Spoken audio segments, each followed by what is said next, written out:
Awesome. It looks like everyone's in. So just to get started, I first wanted to recognize and acknowledge that we do have an ASL interpreter available for any folks who need it. So if you just adjust your viewing gallery, she should be pinned, but if you click the speaker view, you'll be able to see those who are speaking as well as the ASL interpreter at the same time. Secondly, I would just like to start with a land acknowledgement. The UC San Diego community holds great respect for the land and the original people of the area where our campus is located. The university is built on the unceded territory of the Kumeyaay Nation. Today, the Kumeyaay people continue to maintain their political sovereignty and cultural traditions as vital members of the San Diego community. We acknowledge their tremendous contributions to our region and thank them for their stewardship. The event that we have this evening is the second installment of our Black Indigenous Voices series. This event is put on in partnership with the Black Resource Center, Intertribal Resource Center, as well as the Department of Ethnic Studies. So I want to thank you all for joining us here this evening, and I'm excited to introduce your keynote speaker for the evening.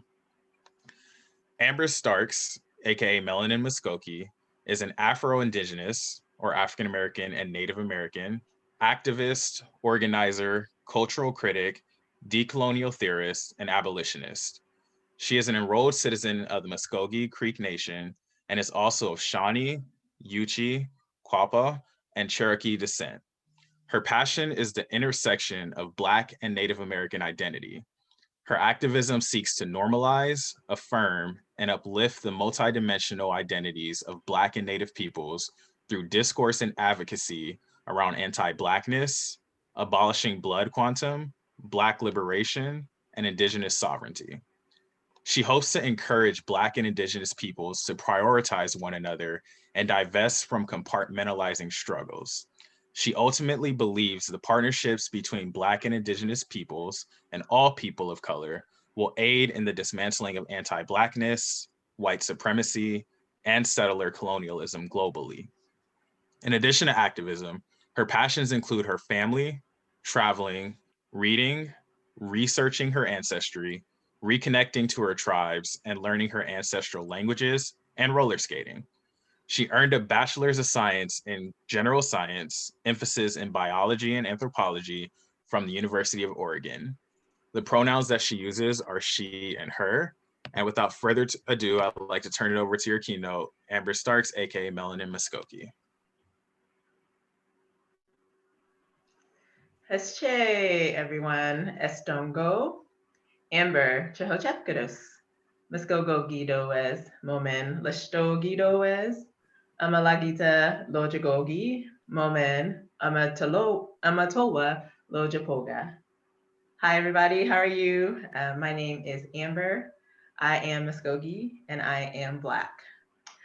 My clan is the Turtle Clan, and my tribal town is Lojapoga, or the place where turtles dwell, which I'm excited to say that I recently learned because my cousin and I have been doing some family digging, and we've been trying to figure out which clan we came from, and records can be so hard. But we managed to track down our grandmother's tribal town. So I'm really excited about that. So I'm glad to be able to introduce myself in Muskogee and tell you exactly who my people are within Muskogee culture. So I want to say that I am coming to you from Portland, Oregon. This is the land of the Kalapuya. And I want to say to my Kalapuya relatives that I'm so grateful to be a guest on your land. And I hope that all the work that I do only aids in you realizing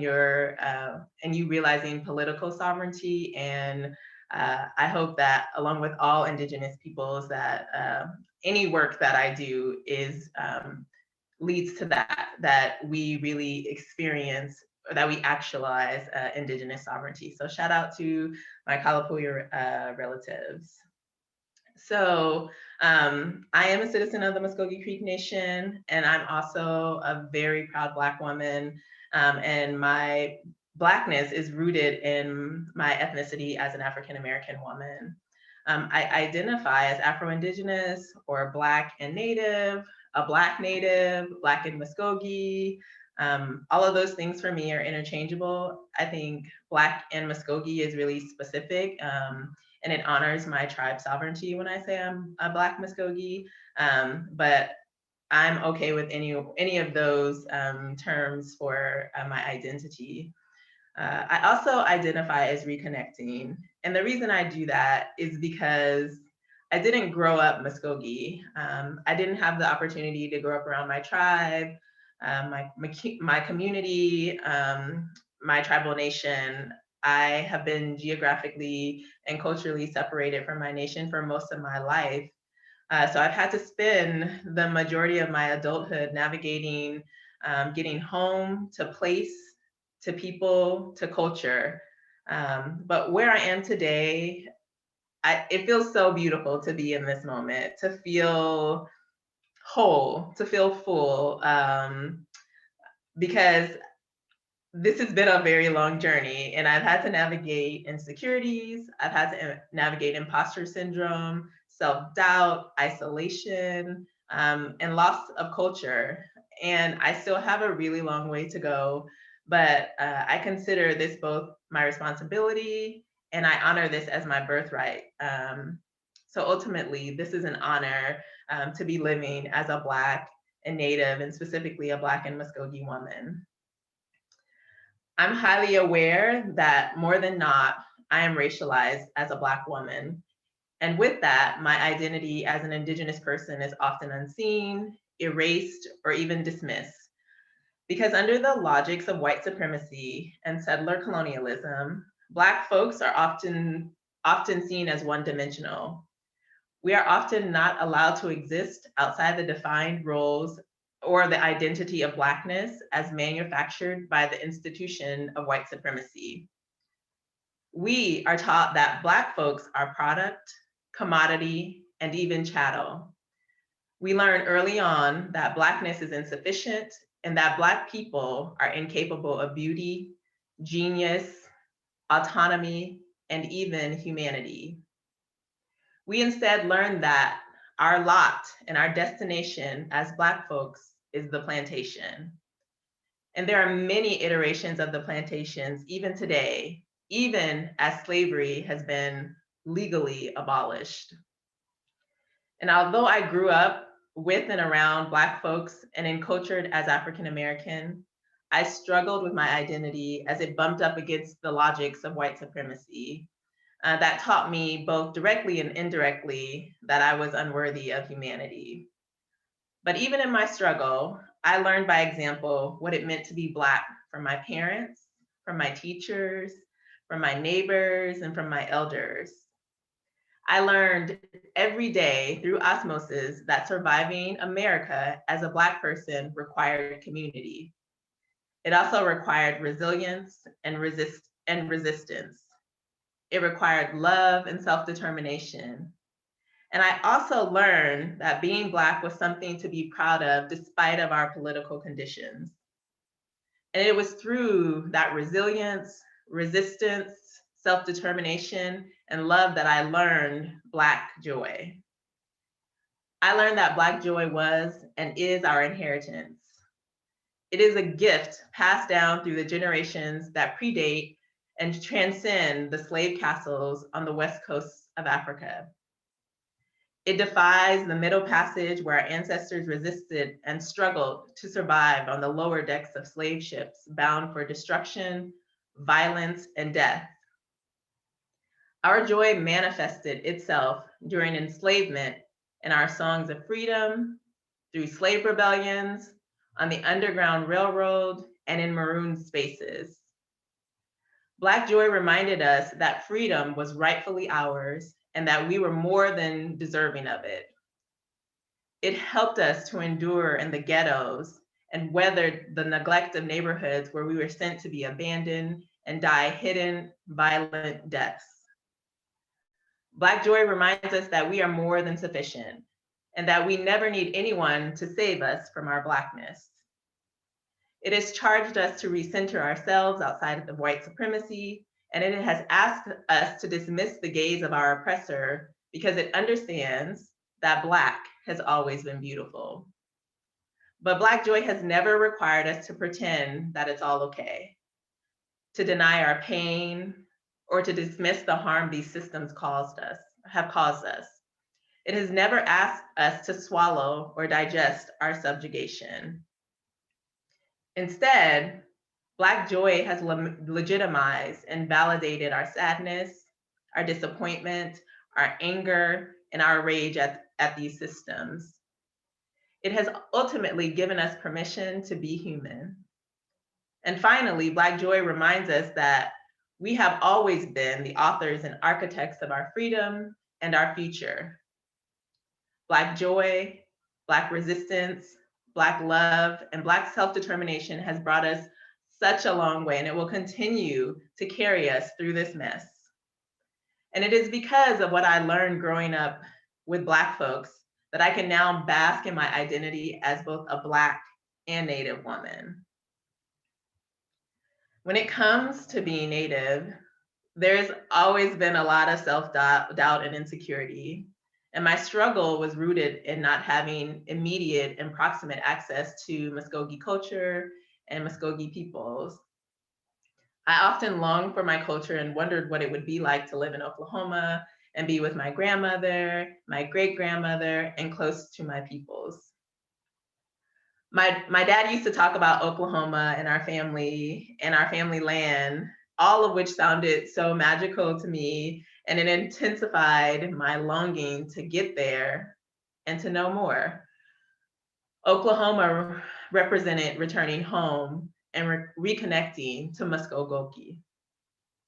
I was 18 the first time I went to Oklahoma, and in a lot of ways, I was 18 when I began to realize my indigeneity. Setting foot on our family land allotment made it all so real. It felt like I felt a real sense of pride. I think it was the first time I was able to taste the possibility of embodying the reality of being Black and Native. After that first trip to Oklahoma, I thought about being Muskogee even more so. But once I returned home, however, I was again disconnected and had little to anchor me physically to my people. Being cemented in my identity as a Native woman has taken time and really didn't take root until after the passing of my father. His death was a huge loss and made me feel disconnected even more so from my indigeneity, as he was my primary link, the one who reinforced that I was Creek, as he would say. But I decided that his death did not mean the death of my indigeneity. I realized it was now my turn to be responsible for my identity that I claimed to embody, to walk the rest of the way home, to complete the journey my father started with me. I decided that I was going to find out what it meant to be Muskogee, to honor my dad, to honor my ancestors, and to honor my birthright. And it was then through an authentic relationship with my grandmother that I started to learn who I was and who my people are. She really loved and encouraged me and filled in the gap left behind by my father's passing, and helped me to walk the rest of the way home, or some of the way home. I will say that my tribe also helped me home, particularly when they stepped in and helped us bury my dad. I knew then that we were their people. I felt seen, I felt loved, I felt really cared for, and I felt that my dad was also seen, loved, and really cared for. It was from then on that I had to do the real work of reconnecting, learning culture, building community, and building relationship. It has been through the love, support, and care of other Muskogee relatives that I've been able to reconnect. Relatives who have so patiently taken me by the hand to show me our ways and teach me our traditions. relatives who I am accountable to and in relationship with. And it has been through reconnecting that I've also understood that I was meant to be a casualty of white supremacist and settler colonial policies, that I was meant to forget who I am and where my people come from, that I was meant to be Black as defined by the institutions of white supremacy and settler colonialism, without access to my indigeneity and lacking self-determination, autonomy, and life. I also now understand that under these policies, my indigeneity was to be genocided for the sake of nullifying any claims to my inheritance as an Indigenous person. This erasure of my indigeneity and the commodification of my Black body by these institutions was meant and is meant to inform me that Blackness and Nativeness are incompatible. This, however, is a fallacy. So for me to fully occupy my Blackness and my indigeneity is an ultimate refusal and a betrayal of white supremacy and settler colonialism. It's a choice that I make intentionally every day as I claim my birthright and my inheritance as both a Black and Native woman. It is a declaration that I am descendant of two great peoples and I refuse to be anything less. But I am very much still working through my stuff, y'all. Every day I am learning to decompartmentalize, to not walk in the world as have this and have that, but to exist as a whole Afro-Indigenous person with ties and accountability to both of my communities, both of which are very important to me and have helped to shape my understanding of the world. So when I show up, both my Blackness and my indigeneity show up with me everywhere I go. It is a conscious choice not to leave either behind to assuage those who may carry anti-Black or anti-Native sentiments. I do not exist for them. I fundamentally understand that I get to be both Black and Native. So I live each day, not as though I have arrived, but instead trying to be accountable to both of my peoples and do the work that contributes to our freedom from these systems. I understand that my life is a personification of resistance, that simply living is political and therefore a form of activism, and that my activism is rooted in my love for both Black and Native peoples. I use my voice to reflect issues I find important within indigeneity and within Blackness, and with the intent of uplifting Black and Indigenous peoples globally.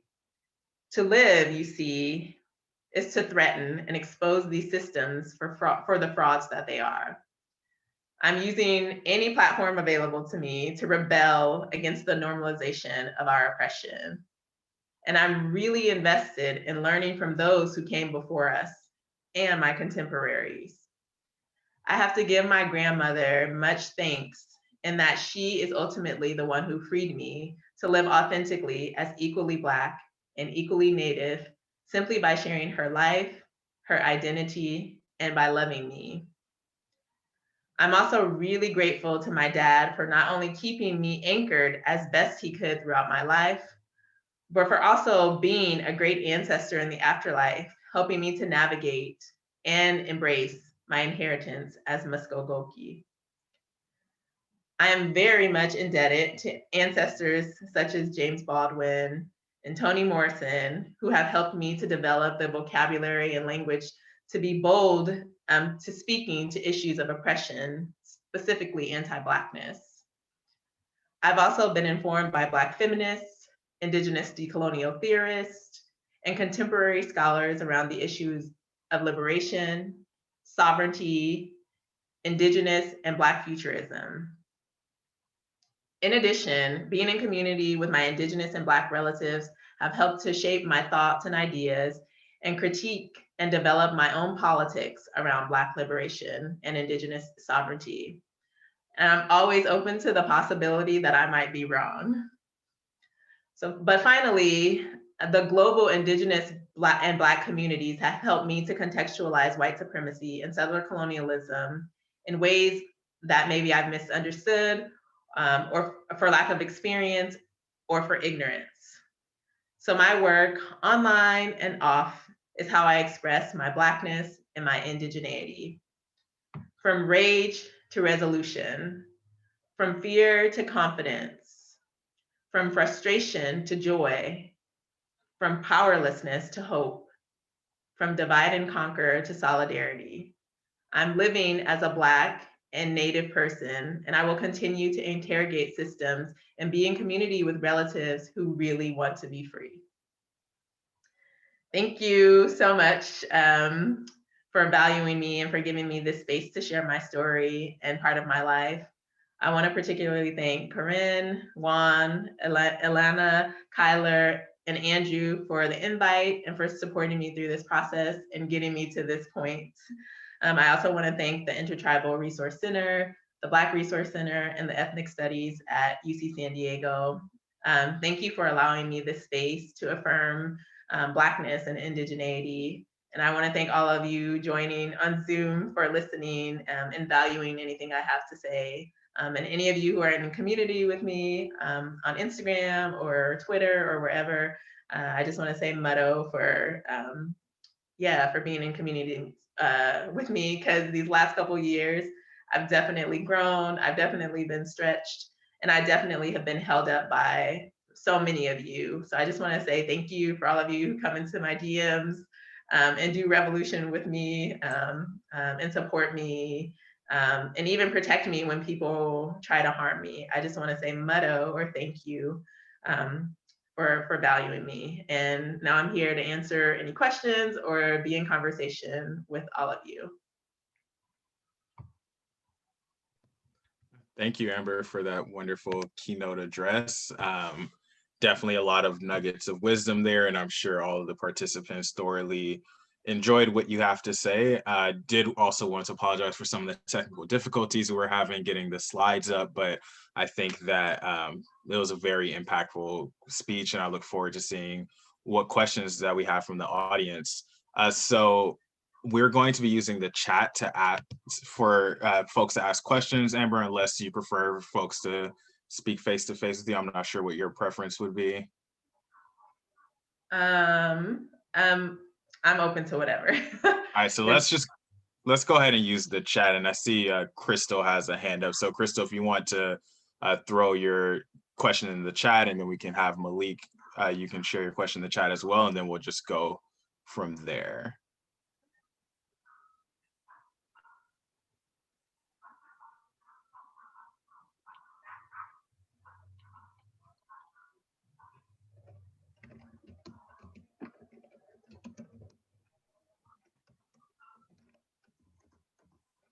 And anyone else who may have a question, feel free to drop that in the chat as well. And I'll go ahead and just ask them for everyone to be able to hear. Kyler, would you mind reading the chat too, just so the interpreter is able to see that chat and get it out? Yeah, that's what I was mentioning. I'll go ahead and read all the questions as they come in. There we go. First question. Any recommendations for land rituals specific to Muskogee lineage? So I will say that I will almost never speak to Muskogee culture online or in this space. I'm not going to, one, because I'm reconnecting, and two, I still don't know what is sacred and what is not. A lot of these things are learned through community. And so I'm not the best person, and out of respect for my people, I want to leave that to like our elders to decide what's best and what's not. So I apologize for not being able to support you in that question, but I hope that, I mean, like I said, a lot of what I've learned is being in relationships and being in community with Muskogee relatives.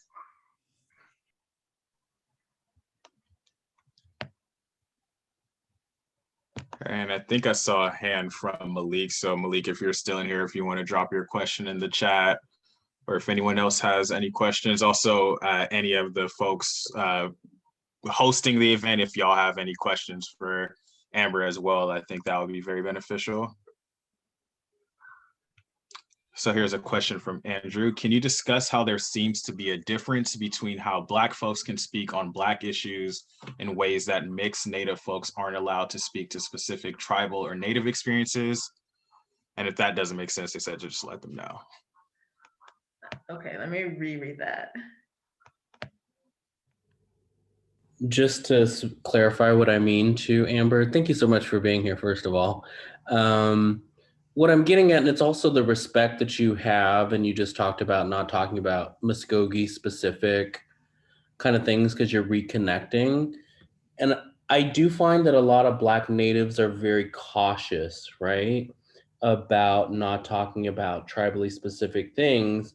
Whereas on the other hand, we don't talk about like Blackness, right? That how we can talk about being Black and what our experience is as being a Black person, but it's not the same, right? And so I'm just curious what you think about that, because I personally, like, I get if it's ceremonial, if it's sacred, or if it's something that shouldn't be talked about or we don't know about. And maybe that's the answer. I don't know. Maybe you feel like your experience that you have, I don't want to speak for you. Yeah.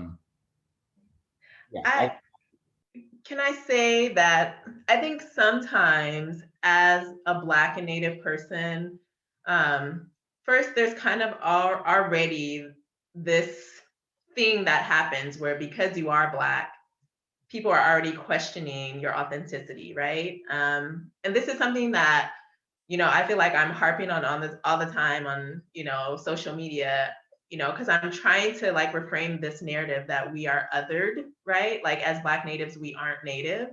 I'm trying to like through repetition and through just like slightly changing the words, trying to remind people that we are kin, right?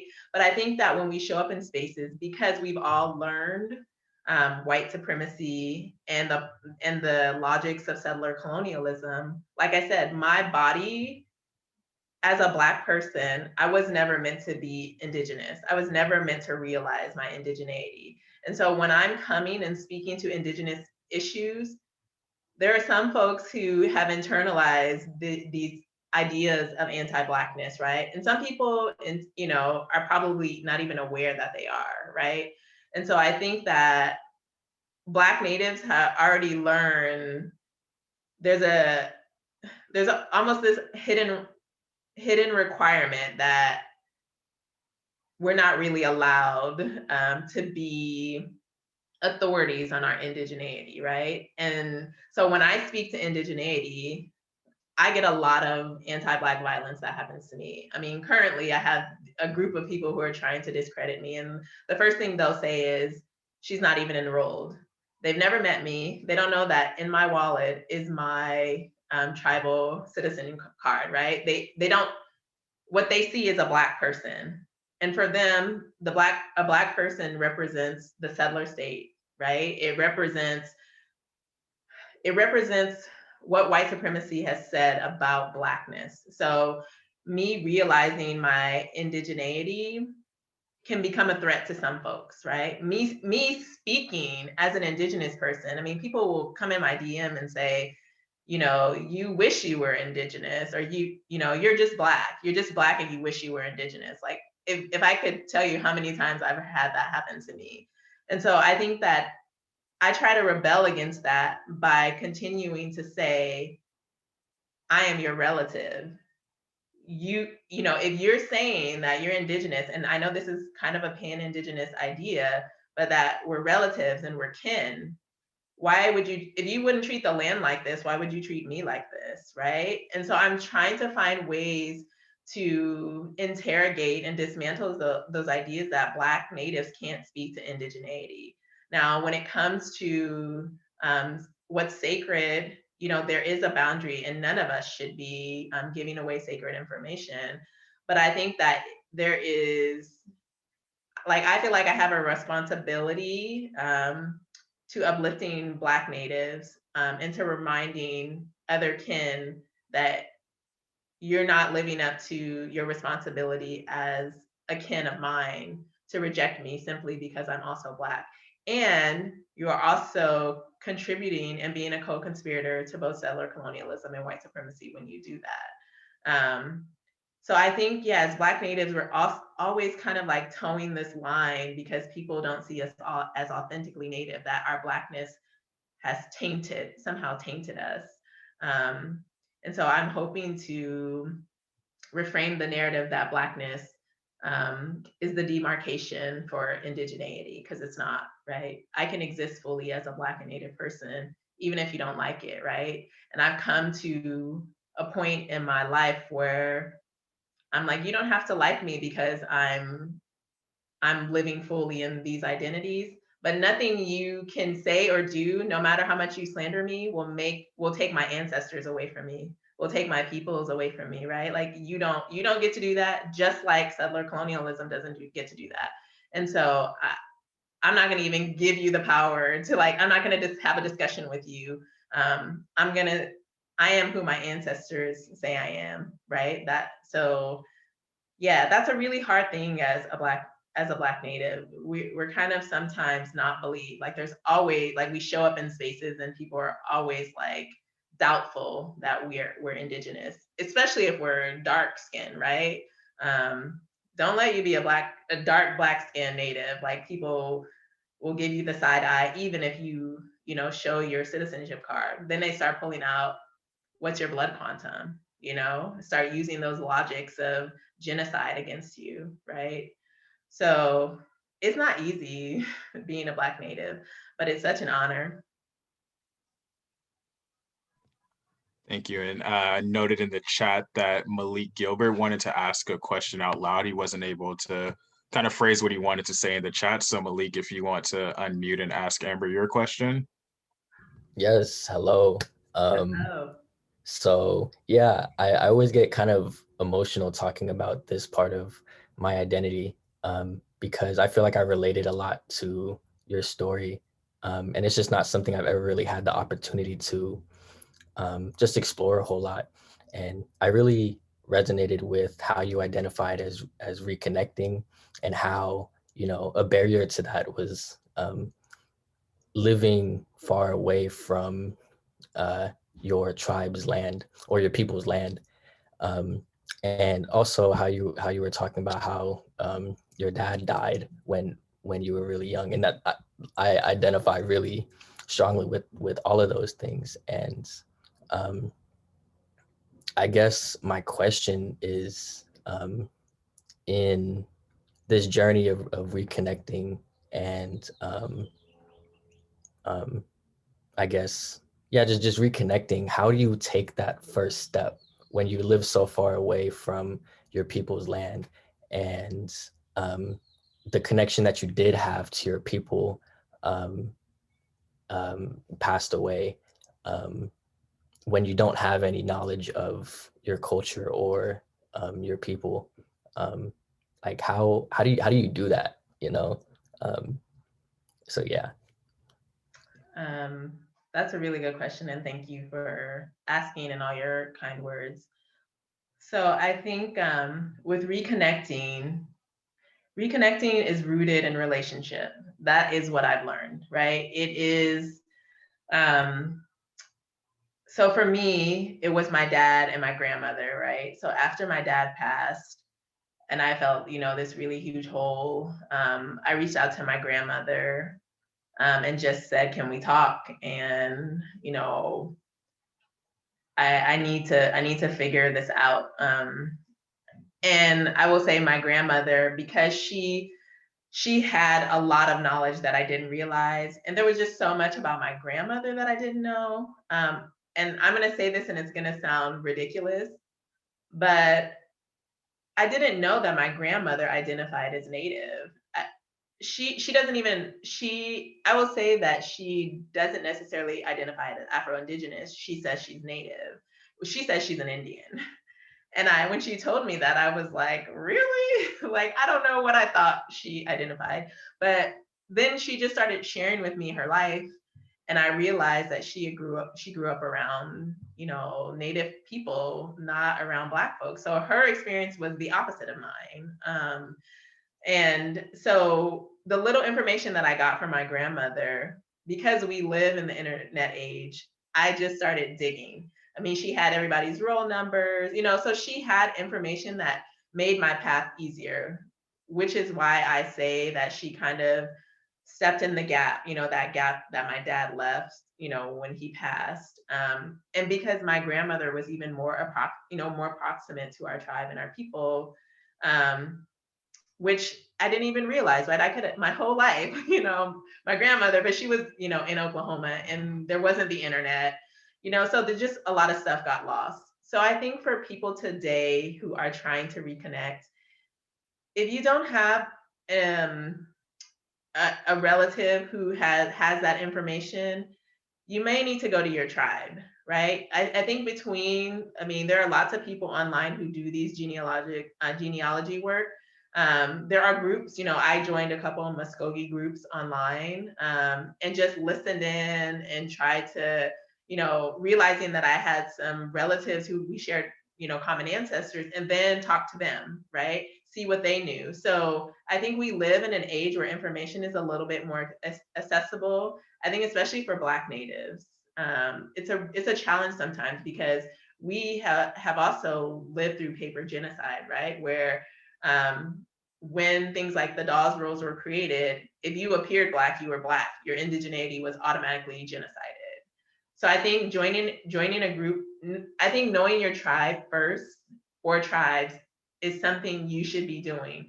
I think that sometimes people are trying to reconnect pan-indigenously, and I think that sometimes that can be a threat to tribal sovereignty.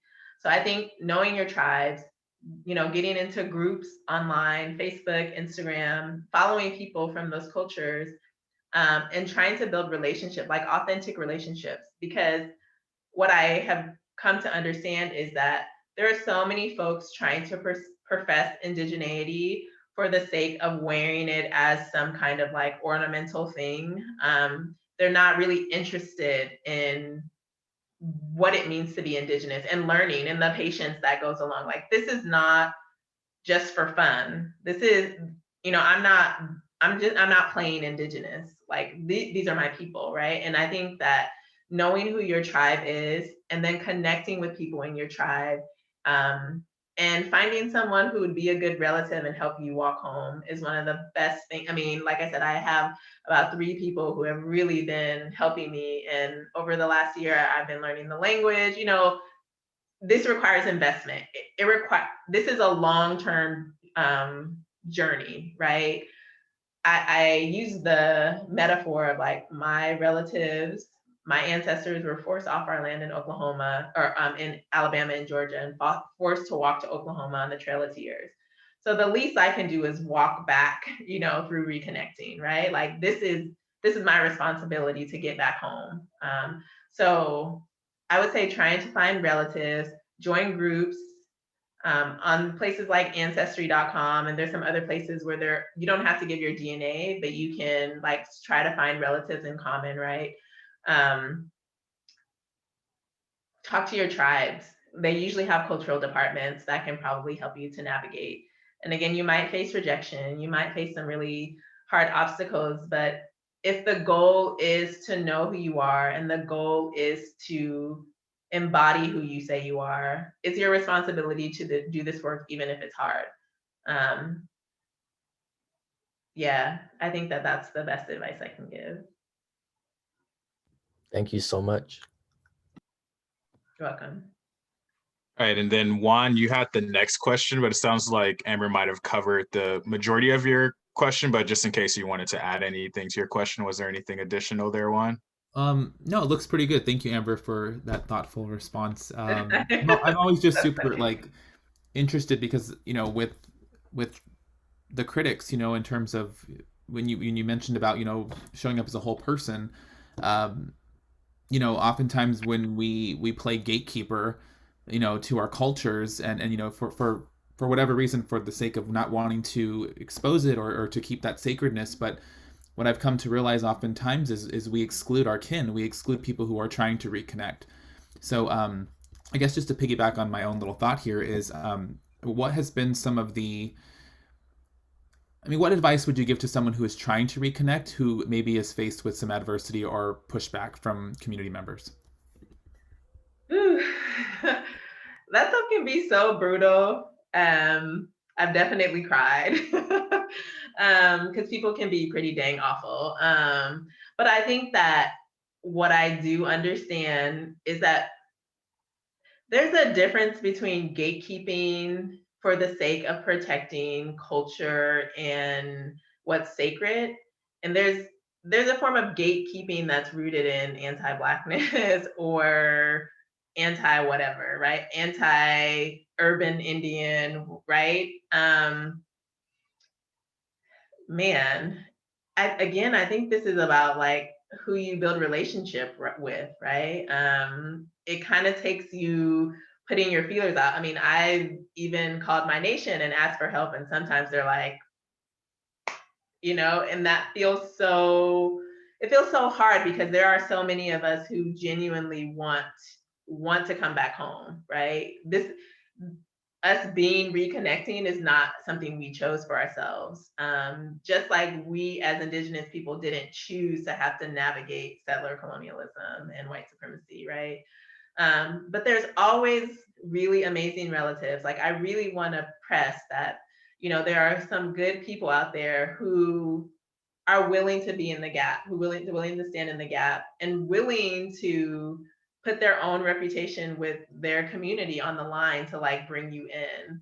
But I think that takes you showing that you're doing the work, right? And I think people are going to ask you who your people are, and I think that that's legitimate, right? I don't think that's a gatekeeping thing. That is understanding who's kin. And sometimes you might not know. Like when I was trying to confirm some information about my Quapaw grandfather, I just posted something and was just like, I'm trying to find information. And someone who was related to that grandfather reached out to me, and I explained the story, and she said, let me try to help you, right? And so sometimes it's just like taking a risk. But I think there have been so many people who have been just like supportive of me and encouraged me. But it's a really vulnerable place to be in, to be reconnecting. So I'm going to ask relatives who are connected I understand the suspicion. I understand you putting yourself out there to, help people come home is a really vulnerable place to be, because even people who are actually Indigenous and reconnecting can be very harmful and very violent. But I want to say that all of us are not, here to steal culture. Some of us really do want to go home. So how you decide who is worthy of that, I guess let the ancestors guide you.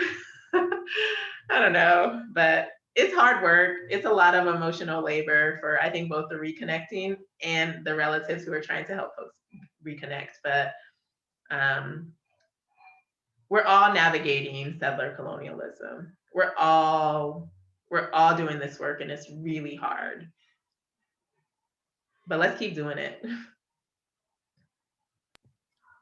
All right, so our next question is from Mariah Hayes. A lot of your work is through your online presence and your memes. Can you talk a little bit about why you've decided to share your knowledge through that medium and how that has been received?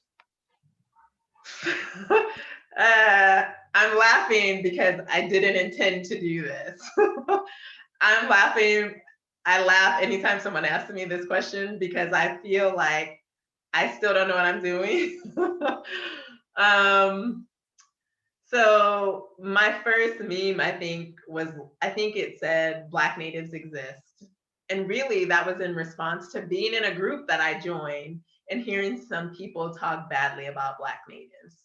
And I felt unseen, right? I felt rejected. I felt, it was terrible. And so I thought, I want to say this, but not to that person. And my account was private. And so I just wrote, that was my first meme. I didn't plan on I didn't plan on this at all. And I will say that every time I reached like 5,000 or 10,000 or 20,000, I would like run away for 2 weeks. I would like get off Instagram and I'd just be like, I can't do this.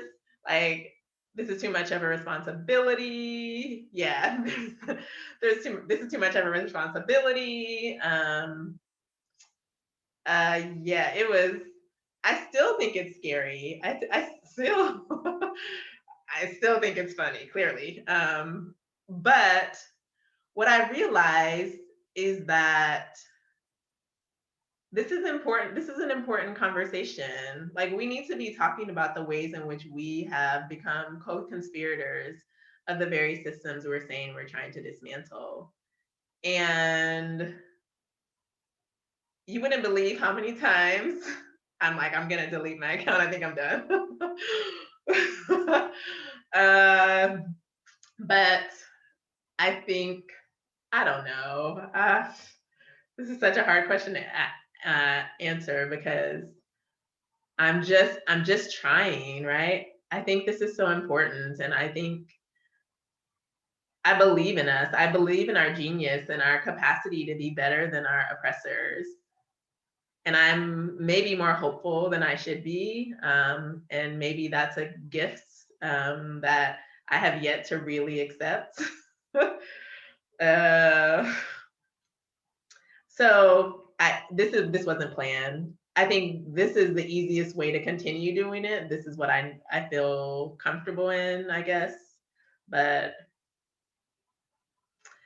I don't see myself as like a leader or whatever words people want to use. I think I want to be a part of the conversation. That's how I feel. I want to be in dialogue with my kin. I want to build relationship. I want to build community. And I think solidarity is a word that we often use, but we don't really know what it means.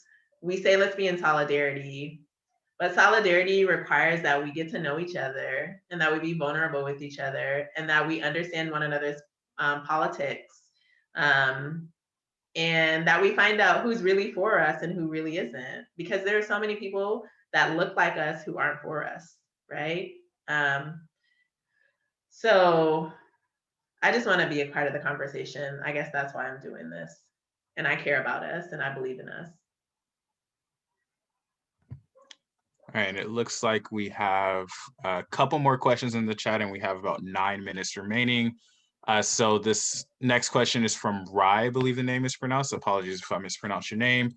But they said you mentioned earlier about work that you do not just online, but also offline. So can you please talk a little bit more about the work that you do offline? Yeah, so a lot of the work that I do is kind of like this, where I, am trying to be actively participating in conversation. Because I think online what happens is nuance gets lost, right? There, you post something and then everybody kind of has an idea about what you're saying. But I think in spaces like this, we get to really talk about those things, right? This is the kind of work that I do love, is being in conversation with folks. I'm working on a project, a couple projects. One of the projects is talking about how we make land acknowledgements tangible. So I'm working with a group of folks right now to see how we, what we can do about that. I'll just leave it at that because it's still in the works.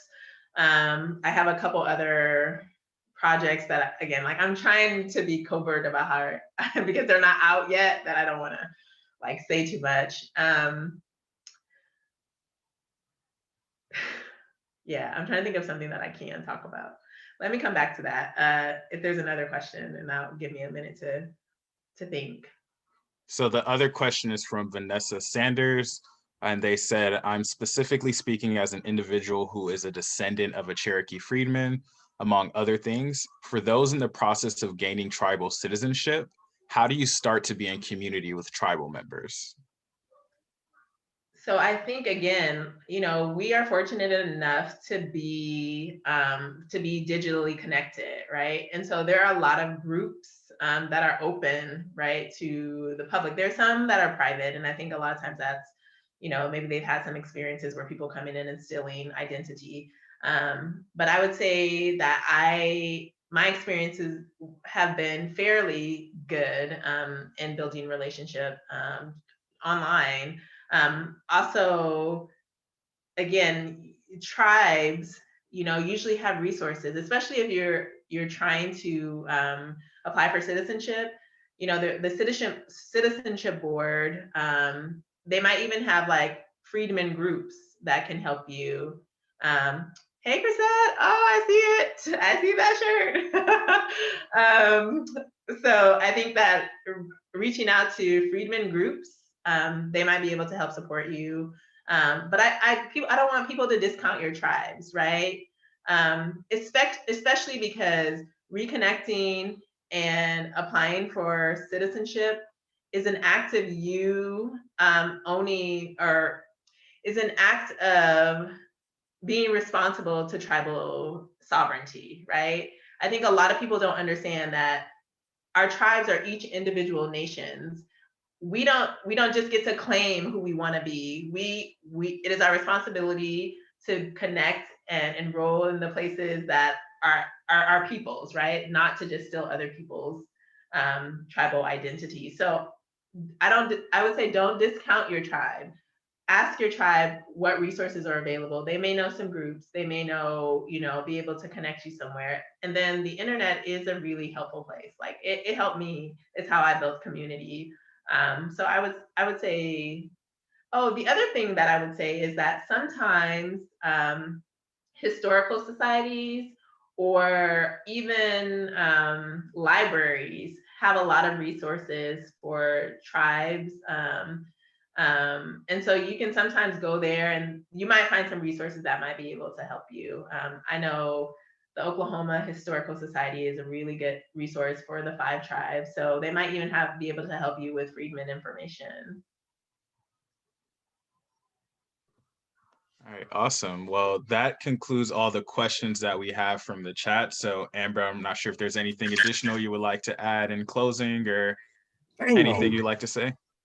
Yeah, I want to go back to that question of like the things that I do offline. So a lot of the things that I do offline have to do with like the work that I do online. So usually people invite me to like things like this where I get to talk. But there have been a couple things where people have asked me to like, which I'm still like, are you sure? you sure you don't want somebody else to do this? Like curate an art, something that like specific to like Black indigeneity. So I've gotten to do something like that. The other 2 projects I don't really want to speak to because they're still in the works. But I think this is kind of my favorite thing, is that I get to get offline and get in conversation with real people and start to imagine our futures, right, outside of these systems. Okay, awesome. We have like a few short minutes left, so if you have time to answer this one last one that's got into the chat, what are your thoughts of Black, those who have different positions with diaspora, like Caribbean, African, and ways to be in solidarity? And if you want to unmute and clarify that question more, feel free to. Yeah, that would be helpful, because are you saying how do Black folks be in solidarity with other natives or other Black Indigenous peoples? Yeah, kind of a bit of both. Yeah, I just wanted more of your thoughts on that, because I think especially in this time, we know that like Blackness in so-called Turtle Island can be and have different positionalities other than African American, like those who are African diaspora from Central and South Latin America, from the Caribbean, from Africa and other regions, how to be in better solidarity with Afro-Native folks to Turtle Island and also like Native folks to these lands? That's a really good question. I do think that Blackness worldwide is the fulcrum for white supremacy. So I think that we have a common understanding of the ways that we are racialized as Black folks, no matter where we are. But I think there are some specifics to each of our geographic places.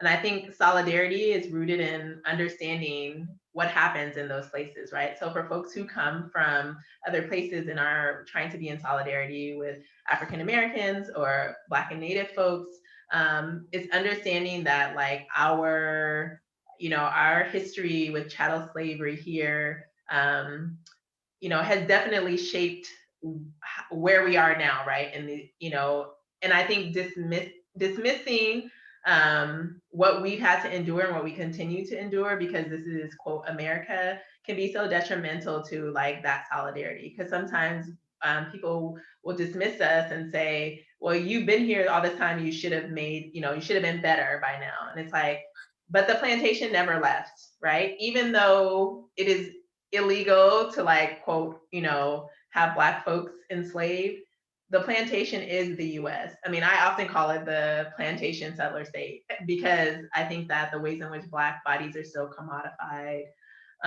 or used and also destroyed in front of folks, right? Like on TV, on the internet, like, our bodies are still seen as commodity. So I think solidarity has a lot to do with us like listening to one another and believing one another, right?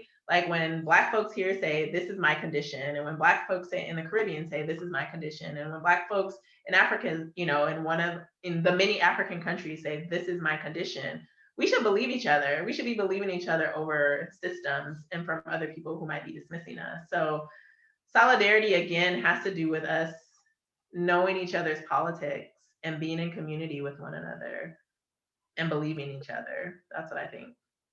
I absolutely agree. And I had just one last thing to expand on that I think is like really interesting, because I personally do a lot of work around this. It's just that when you talk about believing and knowing where each other stands, I think it's really interesting how sometimes points of reference with understanding where each other stands could be like important, that sometimes I don't think gets brought up in conversations, like how, like, obviously, like a point of reference that a lot of other Africans or people of African heritage in the diaspora could connect to, like you said, is believing and understanding how chattel slavery like impacted those in the Caribbean and South America too. I think that would be a really amazing point of solidarity. And I think another point of solidarity that folks, I would love if you have heard about this or something to just quickly expand on, is like folks in Liberia or Sierra Leone who actually were like African Americans who were taken to Africa, and like yeah, absolutely. Like Desmond Cole talks a lot about this and understanding how like Blackness and being displanted and multiply displanted. And I think that could be like maybe a really interesting conversation, because there were actually even Afro natives who were displanted back onto Africa. And there's like history, obviously not enough because academia does not see value in this, of even like Native folks being displanted to Africa, and those languages being like creolized with other Native African languages. And I think it's like those points of like conversation and solidarity. When you talked, like I really loved when you were talking about like that Black joy, that Black acknowledgement and creativity, and like the things that come out of survival. I think sometimes it like I wonder why like those points of connection aren't brought up when we think of what happens in modes of survival with acts of displacement and violence due to colonialism and white supremacy. Right. And I think that that's why it's important that we tell our stories, right? This is one thing that I ask people to do, is learn about Indigenous people from Indigenous people.